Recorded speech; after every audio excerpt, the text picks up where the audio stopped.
முக்கிய செய்தி. மதுரையில் நடைபெற்ற பாராட்டு கூட்டம் என்பது திராவிட மாடல் அரசின் வெற்றிக்கு எடுத்துக்காட்டு என முதலமைச்சர் மு.க.ஸ்டாலின் தெரிவித்திருக்கிறார். அரிட்டாப்பட்டி டங்ஸ்டன் சுரங்க திட்டம் ரத்தானதை அடுத்து நேற்று மதுரையில் பாராட்டு விழா நடைபெற்றது. பாராட்டு விழாவில் பங்கெடுத்த முதலமைச்சர் மு.க.ஸ்டாலின் மதுரையில் நடைபெற்ற பாராட்டு கூட்டம் என்பது திராவிட மாடல் அரசின் வெற்றிக்கு எடுத்துக்காட்டு என தெரிவித்திருக்கிறார்.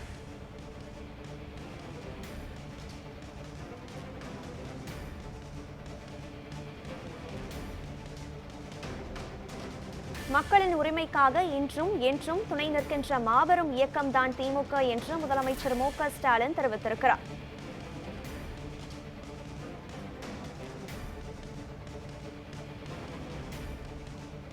மதுரையில் நடைபெற்ற பாராட்டு கூட்டம் என்பது திராவிட மாடல் அரசின் வெற்றிக்கு எடுத்துக்காட்டு என முதலமைச்சர் தெரிவித்திருக்கிறார். இது குறித்த விவரங்களுடன் இணைகிறார் நமது செய்தியாளர் சாமுவேல்.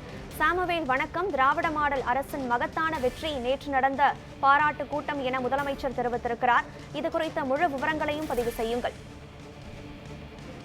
கனகதாரா, தற்பொழுது தமிழ்நாடு முதலமைச்சர் மு.க.ஸ்டாலின் வெளியிட்டிருக்கக்கூடிய அறிக்கையில் மக்கள் நலன் காக்கும் திராவிட மாடல் அரசின் மகத்தான வெற்றி என்றும், அதே போல நம் உயிருடன் கலந்திருக்கும் தலைவரும் கலைஞரின் அன்பு உடன்பிறப்புகள் உங்கள் அனைவருக்கும் அதாவது எனது வெற்றி மடல் என்று அவர் தனது அறிக்கையின் வாயிலாக தெரிவித்திருக்கிறார். குறிப்பாக தமிழ்நாட்டின் நலனையும் உரிமையையும் பாதுகாக்க எந்தவித சமரசமும் இல்லாமல் தொடர்ந்து நேரடியாக கொண்டு மற்றும் உங்களின் ஒருவனாக என்னுடைய தலைமையிலான திராவிட மாடல் அரசு எல்லாருக்கும் எல்லாம் என்பதை குறிக்கோளாக கொண்டு அனைவருக்கும் ஆட்சியை பாகுபாடின்றி வழங்கி வருவதாகவும் அவர் தெரிவித்திருக்கிறார். தொடர்ந்து திராவிட மாடல் என்னும் மக்களின் அரசின் மீது தமிழ்நாடு எந்த அளவுக்கு நம்பிக்கை வைத்திருக்கிறது என்பதை எடுத்துக்காட்டும் வகையில் தற்போது மதுரை மக்கள் அதாவது பெருந்திரளாய் நடைபெற்ற பாராட்டு கூட்டத்தை பார்த்து மெய் சிலிர்த்து போனதாகவும் தனது அறிக்கையின் வாயிலாக தெரிவித்திருக்கிறார். குறிப்பாக டங்ஸ்டன் சுரங்க விவகாரம் தொடர்பாக மத்திய அரசு ரத்து செய்ததை தொடர்ந்து அதாவது சட்டமன்றத்தில் ஒரே மனதாக தமிழக அரசு சார்பாக அந்த தீர்மானமானது நிறைவேற்றப்பட்டிருந்தது. இந்த நிலையில தற்போது அந்த டங்ஸ்டன் சுரங்க திட்டத்தை மத்திய அரசு ரத்து செய்ததாக அறிவித்தது பின்பாடு நேற்றைய தினம் மதுரை சென்று தமிழ்நாடு முதலமைச்சர் அங்கு நடந்த பாராட்டு நிகழ்வில் பங்கேற்றிருந்தார். இதை முன்னதாக இந்த மதுரையிலிருந்து இந்த டங்ஸ்டன் போராட்ட களத்தில் ஈடுபட்ட பொதுமக்கள் அமைச்சர் அவருடைய முன்னிலையில் தமிழ்நாடு முதலமைச்சரை சட்டப்பேரவையில் நேரில் சந்தித்து அவருக்கு அழைப்பானது விடுத்திருந்தனர்.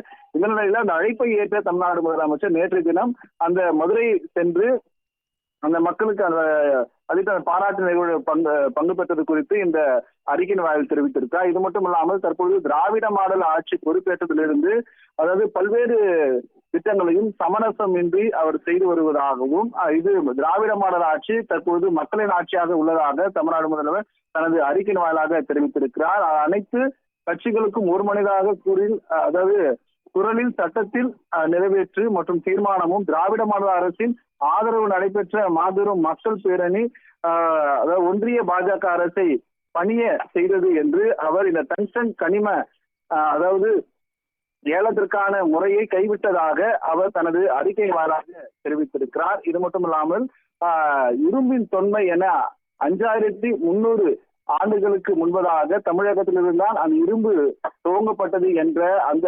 ஆராய்ச்சியானதும் தற்போது தமிழகத்தில் கிடைத்த ஒரு மாபெரும் வெற்றி என்றும் தமிழ்நாடு முதலமைச்சர் தனது அறிக்கையின் வாயிலாக தெரிவித்திருக்கிறார். தமிழகத்தின் பண்பாட்டு நகரங்களில் எவ்வளவு தொன்மை வாய்ந்தது என்பதையும் அதாவது அமைத்திட இரும்பின் தொன்மை என்ற அறிக்கையை அவர் அதாவது 5300 ஆண்டுகளுக்கு முன்பே தமிழில் இருந்துதான் தோன்றியது என்பது குறித்து தற்போது அவர் வெளியிட்டிருந்த அந்த இரும்பின் தொன்மை நூலை குறித்தும் தமிழ்நாடு முதலமைச்சர் தனது அறிக்கையின் வாயிலாக குறிப்பிட்டிருப்பது குறிப்பிடத்தக்கது. கனகதாரா, டங்ஸ்டன் சுரங்க திட்ட ரத்தை அடுத்து நேற்று மதுரையில் நடைபெற்ற பாராட்டு விழா குறித்து முதலமைச்சர் மு.க.ஸ்டாலின் வெளியிட்டிருக்கும் அறிக்கையில் இடம்பெற்றிருக்கும் முக்கிய கருத்துக்களை பதிவு செய்தமைக்கு நன்றி சாமுவேல்.